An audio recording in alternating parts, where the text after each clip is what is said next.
The communication chamber of the Zephyrian Empire's Grand Command Station buzzed with activity.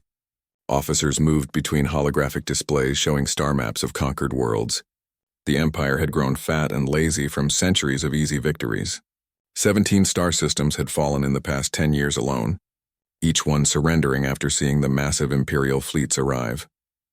Admiral Vexitar stood before the main display, his forearms crossed behind his back.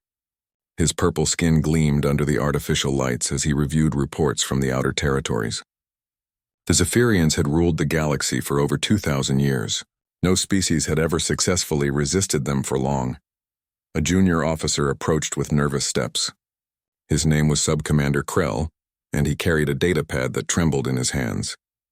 "Admiral, we have received a transmission from the Sol system," Krell said, his voice shaking slightly. Vextar's large black eyes turned toward the officer. "Sol system? That primitive world? What do they want? To surrender before we even arrive?" He laughed, a sound like grinding metal. "No, sir. It appears to be some kind of formal decree." The Admiral raised one of his thick eyebrows. In all his years of conquest, he had never heard of a primitive world sending decrees to the Empire. Usually they sent desperate pleas for mercy or offers of tribute. "Play it," Vextar commanded. The holographic display changed to show a human face. The creature looked ordinary enough. 2 arms, 2 legs, pale skin, and small eyes. The human wore what appeared to be a military uniform, though it looked simple compared to Imperial armor. The human began to speak in clear, measured tones. "To the Zephyrian Empire, I am Admiral Sarah Chen of the Terran Defense Coalition. This message serves as Earth's final warning. Any Imperial vessel that enters the Sol system will be considered an act of war against humanity. You have conquered many worlds, but Earth will not be one of them. We strongly advise you to find other territories to expand into. This is not a request. This is a decree." The message ended with the human's face disappearing. The communication chamber fell silent. Then slowly laughter began to fill the room. It started with Sub-Commander Krell, then spread to other officers until even Admiral Vextar was laughing so hard his whole body shook. "Did that primitive creature just threaten us?" Vextar asked between laughs. "Did it actually send us a decree?" "It appears so, sir," Krell replied, wiping tears from his eyes. "These humans achieved faster than light travel only 50 years ago," another officer called out. "We have ruled space for millennia." Admiral Vextar walked to his command throne and activated the communication system to contact the Imperial War Council. Within moments, the faces of 12 high-ranking military officials appeared on screens around the chamber. "Council members," Vextar began, "we have just received the most amusing communication in Imperial history." He played the human message for the War Council. The reaction was immediate. General Thakmor, the Empire's oldest military commander, laughed so hard he started coughing. "Are they serious?" he wheezed. "Do they think their little metal ships can stand against the Imperial fleet?" "Perhaps they have been drinking too much of their primitive alcohol," suggested Admiral Zixal, her 6 eyes blinking in amusement. Supreme Commander Gorth, the head of the War Council, raised his massive hand for silence. His voice carried the weight of authority when he spoke. "This cannot be ignored. If we allow one primitive world to threaten the Empire without consequences, others might get similar ideas." "Agreed," said Vextar. "These humans need to learn their place in the galaxy." "What do we know about their military capabilities?" asked General Thakmor. Sub-Commander Krell stepped forward with his datapad. "Our intelligence reports show they have approximately 200 ships capable of interstellar travel. Most appear to be converted cargo vessels. They have no known energy shields, no particle beam weapons, and their armor appears to be basic metal alloys." 200 ships? Admiral Zixal laughed again. "I have 300 ships in my personal fleet alone." Supreme Commander Gorth nodded slowly. "This will be perfect. We will make an example of Earth. Every world in the galaxy will see what happens when primitives dare to threaten the Empire." "I volunteer to lead the attack," Admiral Vexitar said quickly. "My fleet is already prepared for deployment." "Granted," Gorth replied. "Take 300 ships. It should be more than enough to handle these humans. Make sure to broadcast the battle across all Imperial territories. Let every conquered world see the price of defiance." "And what about prisoners?" asked General Thakmor. "Should we capture some humans for study?" "No," Supreme Commander Gorth's voice turned cold. Complete extermination. We want to send a clear message that the Empire tolerates no threats. The War Council members nodded in agreement. The decision was unanimous. After the communication ended, Admiral Vextar turned to his officers. Prepare the fleet for immediate departure. 300 ships. Full battle configuration. Sir, Subcommander Krell said hesitantly, should we perhaps scout the system first? Learn more about their defenses? Vextar looked at the young officer with disgust. Scout? Against primitives who barely learned to leave their own planet? Their entire civilization is younger than my military career. Yes, sir. I apologize for the suggestion. Alert all ship commanders, Vextar continued. We depart in 6 hours. Expected travel time to Sol System is 4 days. I want every weapon charged and every warrior ready for battle. As the officers rushed to carry out their orders, Admiral Vexitar remained on the bridge, staring at the star map. The Sol System appeared as a tiny dot on the edge of Imperial territory. It seemed impossible that such an insignificant world would dare challenge the greatest military force in galactic history. The Empire had conquered worlds with populations in the billions. They had defeated species with technology far more advanced than what the humans possessed. The Kelthari had energy weapons that could melt planets. The Vorthak had ships that could travel between dimensions. The Nexari had artificial intelligence that controlled entire fleets. All of them had fallen to Imperial might. And these humans thought they could succeed where others had failed? Admiral Vextar smiled, showing his sharp teeth. Perhaps the humans were simply ignorant of Imperial power. Most primitive worlds surrendered immediately when they learned about the Empire's history of conquest. But occasionally a world chose to fight. Those worlds were always destroyed completely. The humans would learn the same lesson that thousands of other species had learned before them. The Zephyrian Empire was not just the most powerful force in the galaxy. It was the only force that mattered. In 4 days, the Sol System would become another entry in the Imperial records of conquest. The humans would join the long list of extinct species that had dared to challenge Zephyrian authority. Admiral Vextar activated his personal communication device and sent a message to his family estate. The campaign will be brief, he recorded. I should be home within 2 weeks. Save some of that expensive Andromedan wine for my return celebration. He had no idea that he would never see his home again. 4 days later, the Imperial fleet dropped out of hyperspace at the edge of the Sol System. Admiral Vextar stood on the bridge of his flagship, the Dominion's Wrath, expecting to see a primitive star system with minimal defenses. What he saw instead made his blood turn cold. Navigation, confirm our position, he ordered, his voice tight with confusion. Confirmed, sir. We are at the outer edge of the Sol System. All 300 ships have successfully completed the jump. But the Sol System before them looked nothing like the intelligence reports had described. Instead of a few scattered planets orbiting a yellow star, they saw a fully militarized defensive network that stretched across billions of kilometers. Massive space stations orbited every planet in the system. These were not simple orbital platforms. They were fortress-sized structures bristling with weapon arrays. Energy readings showed power levels that rivaled Imperial dreadnoughts. Sir, the sensor officer called out, his voice shaking. I'm detecting over 500 defensive platforms throughout the system. And there are ships. A lot of ships. Admiral Vextar moved to the sensor station. The displays showed hundreds of contacts moving between the planets. But these were not the converted cargo vessels described in the intelligence reports. These ships were sleek, purpose-built warships with energy signatures unlike anything in Imperial databases. How many ships? Vextar asked. At least 800 contacts, sir. Possibly more. Some of the signatures are strange. I can't get accurate readings on all of them. The Admiral's 4 hands clenched into fists. The intelligence had been completely wrong.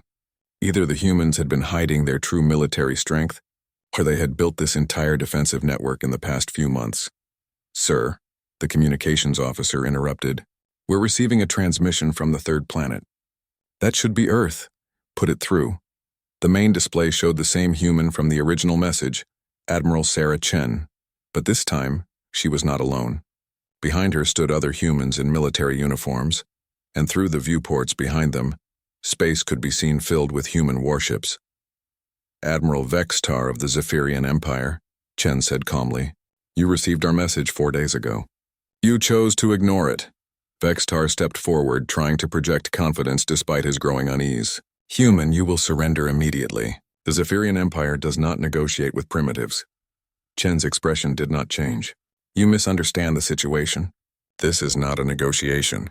This is your final opportunity to withdraw from Terran space. Terran space? Vextar laughed, though it sounded forced even to his own ears. You control one small planet. The Empire controls 17 star systems. We control the Sol system, Chen replied firmly. Every planet, every moon, every asteroid.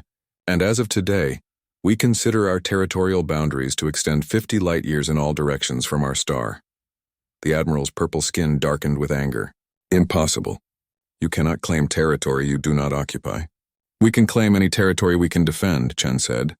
And we can defend quite a lot of territory. Behind Admiral Chen, another human stepped forward. This one wore different insignia, and appeared to be much older. Admiral Vextar, I am General Marcus Webb, Strategic Commander of Terran Defense Forces. Our records show that your species conquered its first alien world over 2,000 years ago. In all that time, have you ever encountered organized resistance? Vextar hesitated. It was true that most worlds surrendered quickly. The few that fought usually lasted only hours or days before being overwhelmed. I thought not, General Webb continued. That has made you predictable. We have studied every Imperial battle for the past 50 years. We know your tactics, your weapons, your weaknesses. You know nothing, Vextar snarled. Your entire civilization is barely older than my own military career. Admiral Chen leaned forward slightly. That is where you made your mistake. You assumed that because we stayed on one world, we were primitive. You never asked why a species capable of faster-than-light travel chose to remain in one star system for 50 years. General Webb smiled coldly. We were not hiding from the galaxy, Admiral. We were preparing for you. The communication screen showed tactical displays appearing around the human officers. Vextar could see his own fleet positions marked on their screens, positions that should have been impossible for them to detect. You have been tracked since the moment you entered our system, Chen said. Every ship, every weapon signature, every tactical formation. We know exactly what you intended to do here. Sir, Vextar's tactical officer whispered urgently. Our sensors are detecting movement throughout the system. The human ships are taking positions around us. Admiral Vextar looked at his own tactical display. The human ships were indeed moving, but their formations made no sense according to Imperial tactical doctrine. Instead of massing for a frontal assault or trying to protect their homeworld, they were spreading out in a complex three-dimensional pattern. What are they doing? He muttered. Sir, the sensor officer called out with obvious panic in his voice. I'm detecting massive energy buildups from the defensive platforms. All of them. Chen's voice came through the speakers again. Admiral Vextar, you now have 30 seconds to order your fleet to withdraw from Terran space. This is your last warning. You cannot be serious, Vextar said. We have 300 ships. The finest warriors in the galaxy. Weapons that have conquered dozens of worlds. 20 seconds, Chen said. Admiral Vextar looked around his bridge. His officers were staring at the tactical displays with growing alarm. The human formations were unlike anything they had seen before.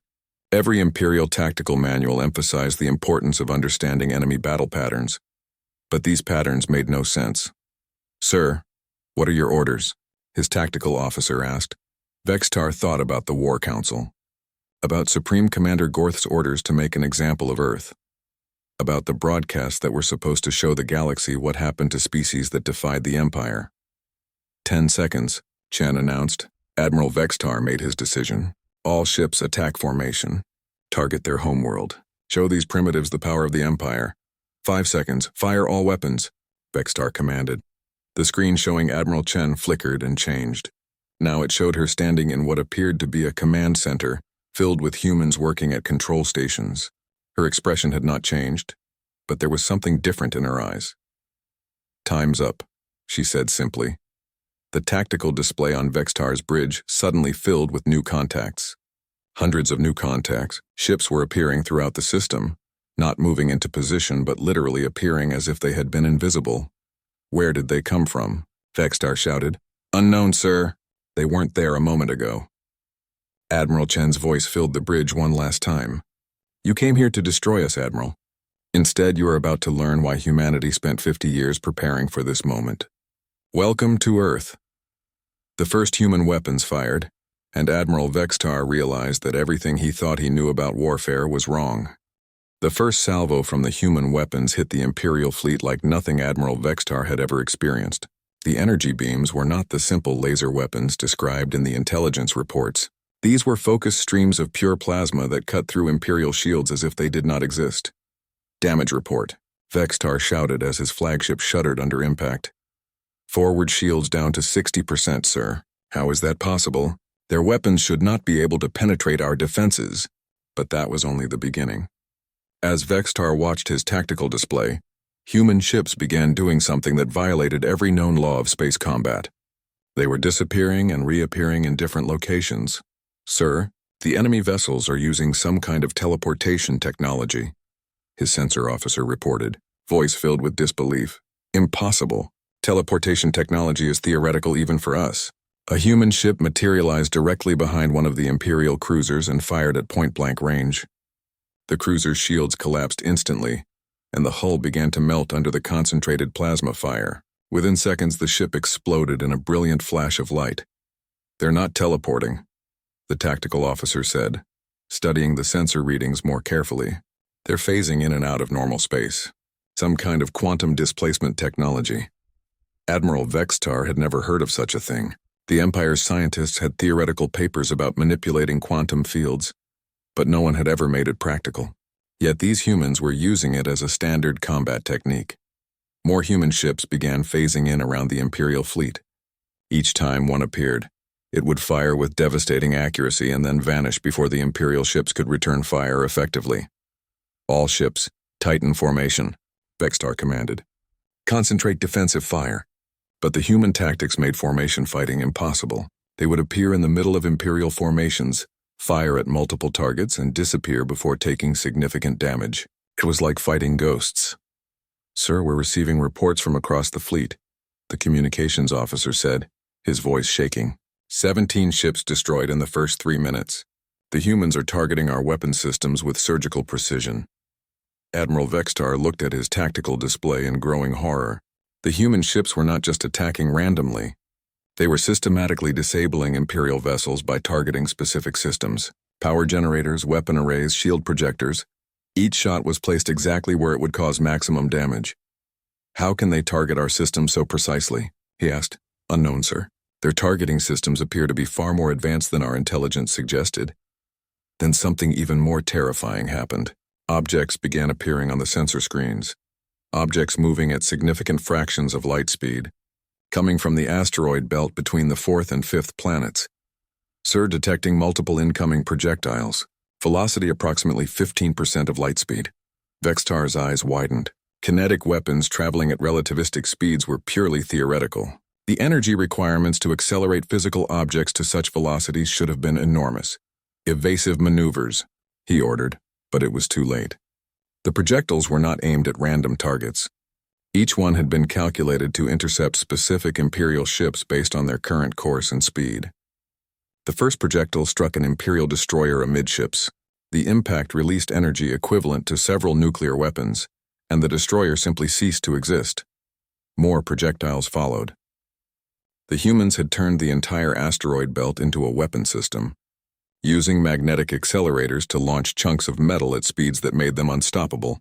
Sir, analysis of the kinetic weapons shows they were fired over 6 minutes ago, the sensor officer reported. They calculated our positions before we even began the attack. The realization hit Admiral Vextar like a physical blow.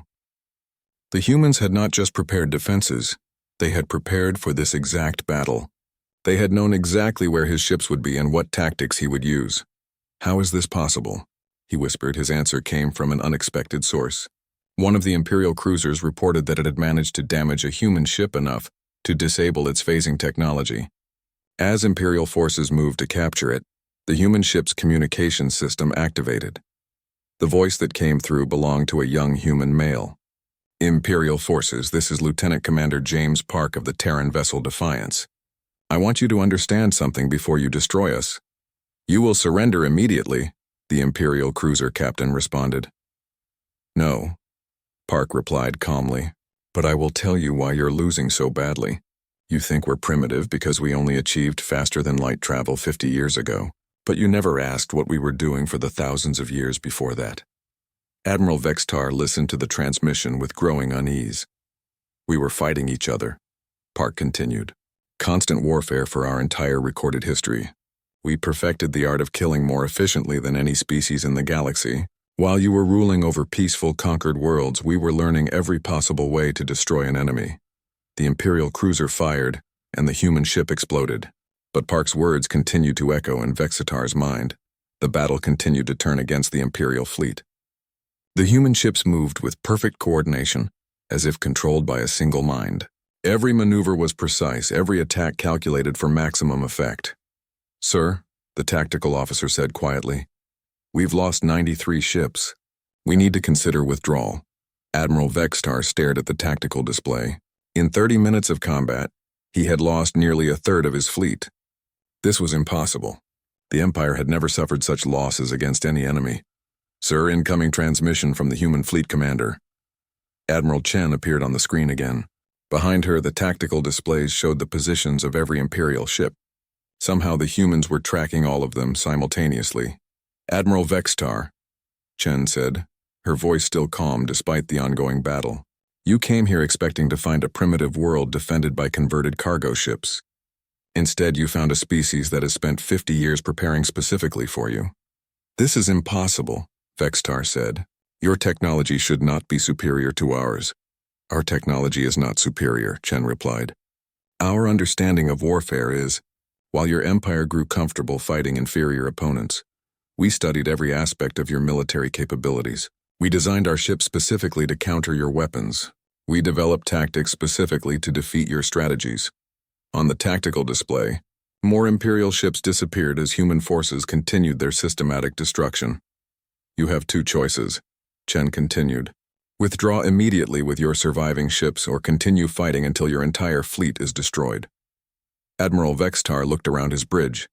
His officers were staring at him with expressions of shock and fear. In all of Imperial history, no enemy had ever offered them terms. If I withdraw, Vextar said slowly, the Empire will send a larger fleet. Admiral Chen nodded.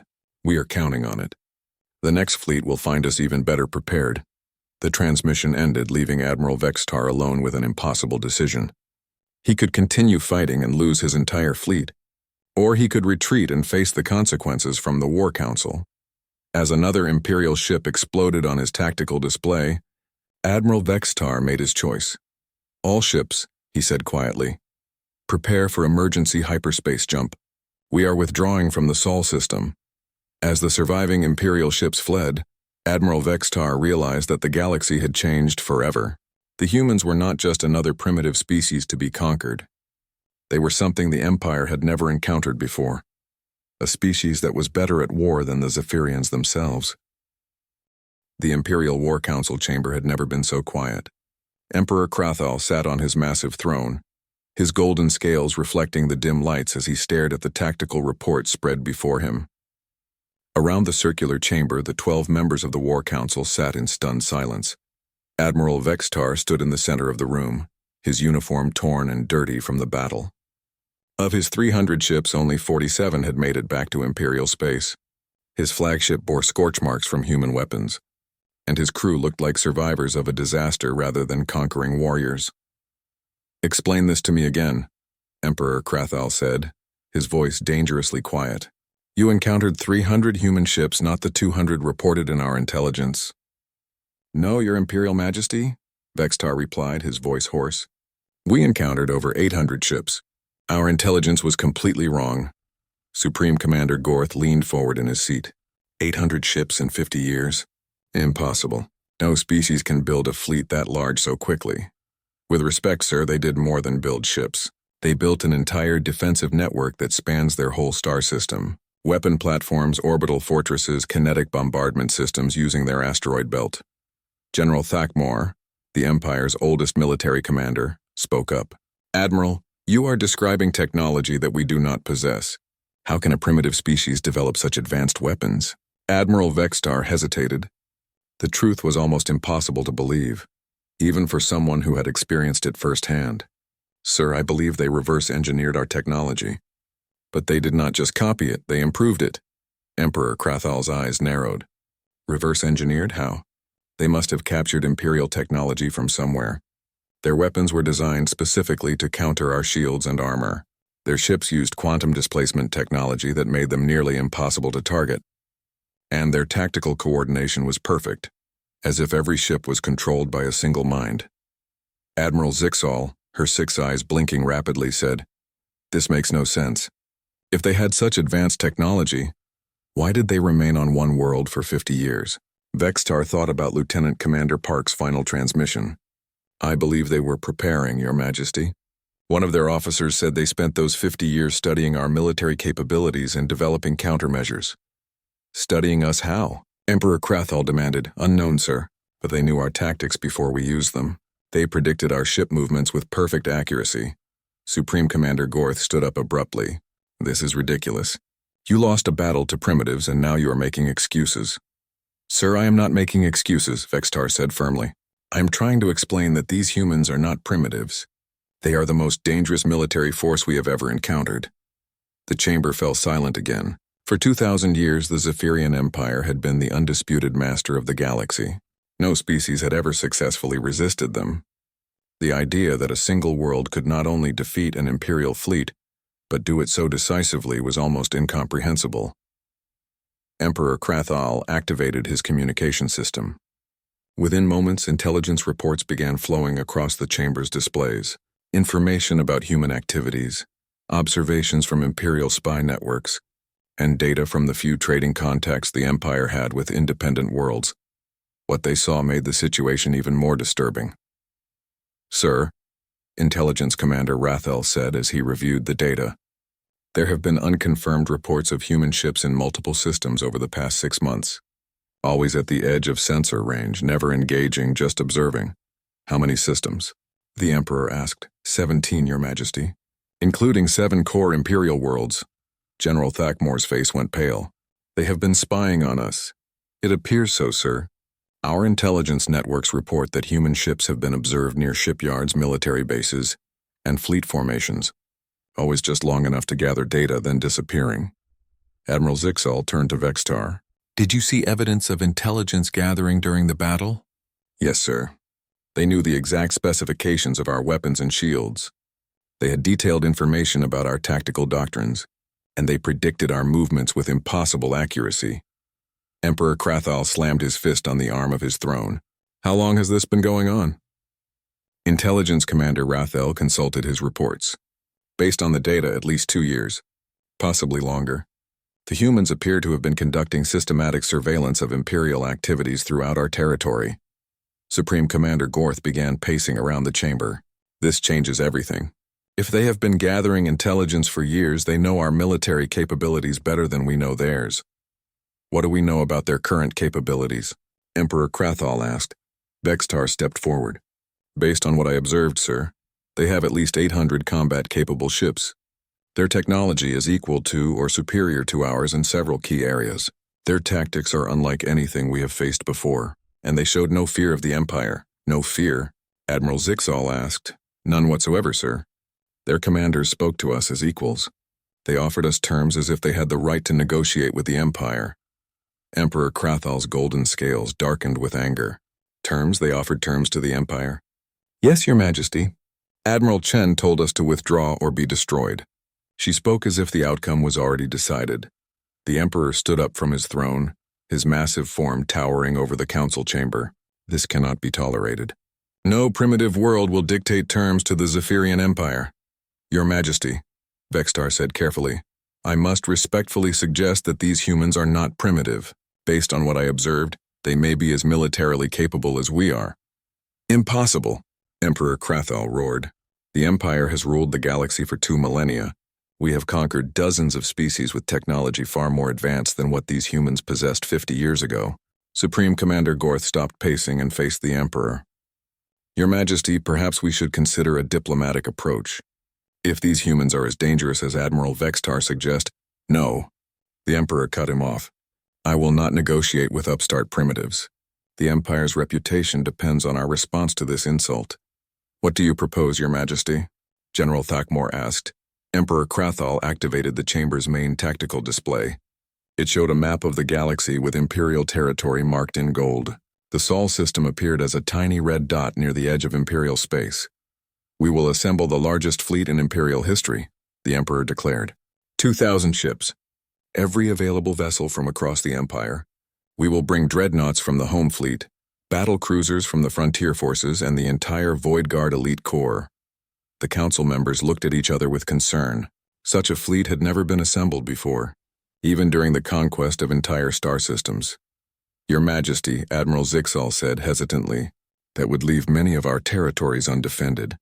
It will not matter, Emperor Krathal replied coldly. Once we destroy these humans completely, no other species will ever dare to challenge us again. Intelligence Commander Rathel cleared his throat. Sir, there is one more thing. Our latest reports indicate that human ships have been observed in 17 different systems within the past month. Always in groups of 5 to 10 vessels. What are they doing? Supreme Commander Gorth asked. Unknown, sir. They appear to be conducting reconnaissance missions, but the pattern suggests they are gathering information about our fleet dispositions and defensive positions. Emperor Krathal smiled, showing his sharp teeth. Let them watch. Soon they will see the true power of the Empire assembled against them. Admiral Vextar felt a chill run down his spine. He remembered Admiral Chen's calm confidence during the battle. The humans had not seemed surprised by anything the Imperial fleet had done. They had been prepared for every tactic, every weapon, every strategy. If they were still watching Imperial activities, they would be preparing for this new threat as well. Your Majesty, Vextar said quietly, I believe the humans want us to bring a larger fleet. What do you mean? The Emperor asked. They could have destroyed my entire fleet, sir, but they let us escape. They wanted survivors to return and report what happened. I think they are trying to provoke us into committing our entire military force. Emperor Krathal laughed, a sound like breaking stone. Good. Then they will have front row seats to their own extinction. As the War Council began planning the largest military operation in Imperial history, none of them noticed the small energy signature at the edge of their sensor range. A human ship, invisible to Imperial sensors, recorded every word of their planning session before quietly disappearing into hyperspace. 3 months later, the largest fleet in galactic history assembled at the edge of the Sol system. 2,000 Imperial ships stretched across space like a metallic constellation. Dreadnoughts the size of cities floated alongside sleek battlecruisers and swarms of smaller vessels. The Void Guard elite corps brought their most advanced ships, carrying weapons that could crack planets. Emperor Krathal himself commanded the fleet from his personal flagship, the Eternal Dominion. The massive vessel was more than just a ship. It was a mobile palace, bristling with enough firepower to destroy entire civilizations. Your Imperial Majesty, Admiral Vextar said as he approached the Emperor's command throne. The fleet reports ready for battle. The Emperor's golden scales gleamed under the bridge lights as he studied the tactical displays. Good. Today the galaxy will remember why the Empire rules supreme. But something was wrong. The Sol system that appeared on their sensors was not the same system Admiral Vextar had fled 3 months earlier. Instead of 800 human ships, their sensors detected over 1,000 contacts. The defensive platforms had multiplied and grown larger. New weapon installations appeared throughout the asteroid belt. Sir, the sensor officer reported nervously. The human defensive network has expanded significantly. I'm reading energy signatures from installations we've never seen before. Emperor Krathal dismissed the report with a wave of his hand. It does not matter how many toys they have built. Numbers mean nothing against Imperial might. Admiral Vextar was not so confident. He studied the tactical displays with growing unease. The human ship formations were different from the previous battle. Instead of the scattered defensive positions he remembered, the human fleet was arranged in a perfect sphere around their star system. Sir, he said quietly to the Emperor, their formation is unlike anything we have encountered before. Explain. They are not protecting their homeworld, Your Majesty. They are surrounding us. Before the Emperor could respond, communication channels activated throughout the Imperial fleet. Admiral Sarah Chen's face appeared on every screen, but this time she was not alone. Behind her stood hundreds of human officers representing ships from across their fleet. Emperor Krathal of the Zephyrian Empire, Chen said, her voice carrying clearly across the void. Welcome to Sol System. You received our warning. You ignored it. You attacked our territory. You lost. Now you have returned with a larger force. Emperor Krathal activated his own communication system, his voice booming with authority. Human, you will surrender immediately. The full might of the Empire stands before you. Yield now, and your deaths will be quick. Admiral Chen's expression did not change. We offered you the chance to avoid this conflict. You chose war instead. Very well. Today you will learn why humanity spent 50 years preparing for this moment. Behind Chen, the human officers began moving to their stations. Admiral Vextar noticed that none of them seemed afraid or even particularly concerned. They moved with the calm efficiency of people carrying out a well-rehearsed plan. You faced 2,000 ships, the Emperor continued. The finest warriors and most advanced weapons in the galaxy. You cannot possibly believe you can stand against us. You still do not understand, Chen replied. You think this is about numbers, about technology, about superior firepower. You are wrong. General Marcus Webb stepped forward beside Chen. Emperor, may I ask you a question? In your 2,000 years of conquest, how many times has your empire faced an enemy that was better at warfare than you were? The question hung in the space between the fleets. Emperor Krathal's golden scales darkened with anger. The Empire has never faced such an enemy because no such enemy exists. Incorrect, Webb said calmly. You have never faced such an enemy because you have spent 2 millennia conquering peaceful civilizations. You have grown weak through easy victories. We are the greatest military force in galactic history, the Emperor roared. Admiral Chen nodded.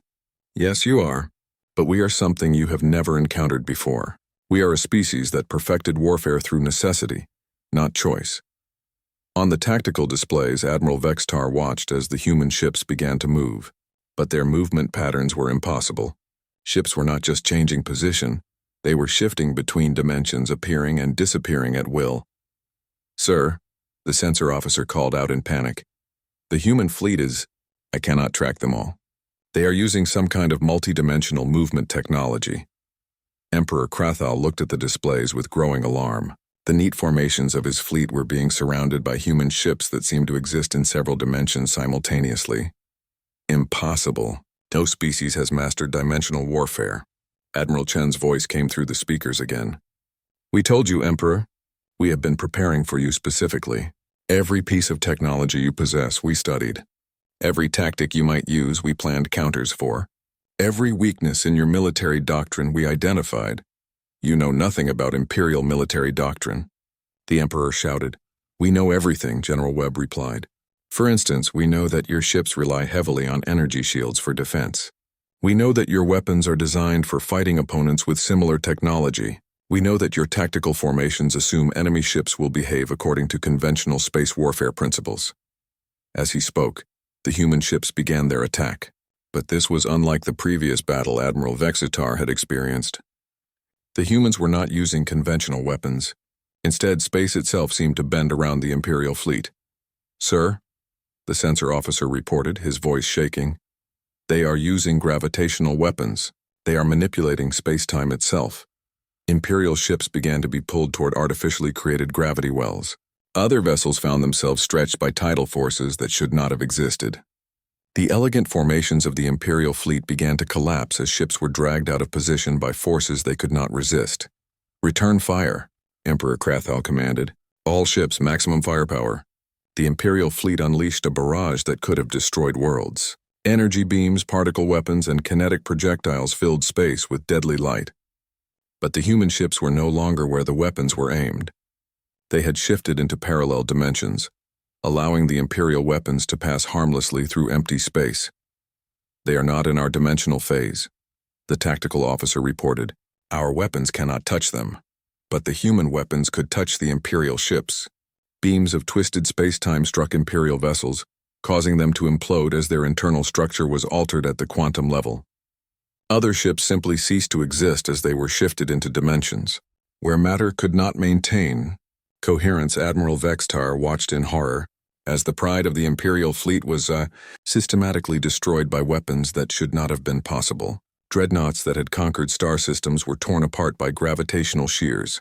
Elite Void Guard ships vanished into dimensional rifts. "This is impossible," Emperor Krathal screamed. "No species can possess such technology." Admiral Chen's voice filled the bridge one final time. "You called us primitive, Emperor. You never asked what we were doing during the thousands of years we spent fighting each other on one world. We were learning every possible way to destroy an enemy. We perfected warfare while you grew comfortable with conquest," General Webb added. "We developed weapons while you relied on intimidation. We prepared for you while you assumed we would surrender." The tactical display showed the horrifying truth. In less than 30 minutes, over half the Imperial fleet had been destroyed or disabled. The remaining ships were trapped within human gravitational fields, unable to maneuver or escape. "Surrender is not acceptable," Admiral Chen continued. "You came here to commit genocide. You plan to broadcast our destruction to intimidate other worlds. Instead, you will provide a different lesson." Emperor Krathal looked around his bridge. His officers stared at the displays in shock and terror. The greatest military force in galactic history was being annihilated by a species they had dismissed as primitive. "All ships," Chen's voice commanded. "Finish them." The final wave of human attacks was not dramatic. Ships simply stopped existing. One moment they were there, the next they were gone, erased from reality by weapons that manipulated the fundamental structure of space and time.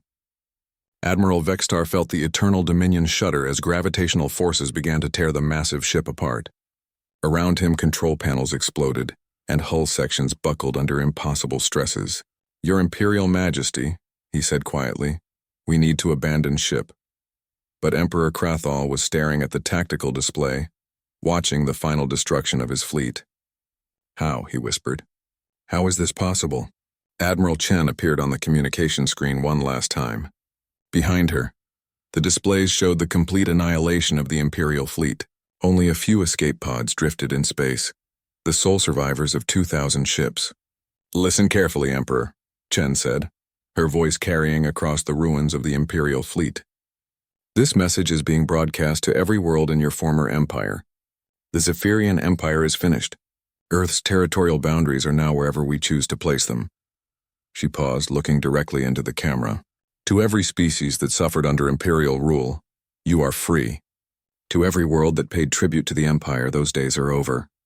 Humanity has spoken, and our word is final." The transmission ended, leaving Emperor Krathal floating in an escape pod, watching the debris of his civilization drift through space. In the distance, Admiral Chen's ship moved among the wreckage, broadcasting a simple message to the galaxy. "Earth's borders are wherever we say they are. Test us again at your own extinction." The age of the Zephyrian Empire was over. The age of humanity had begun. Share,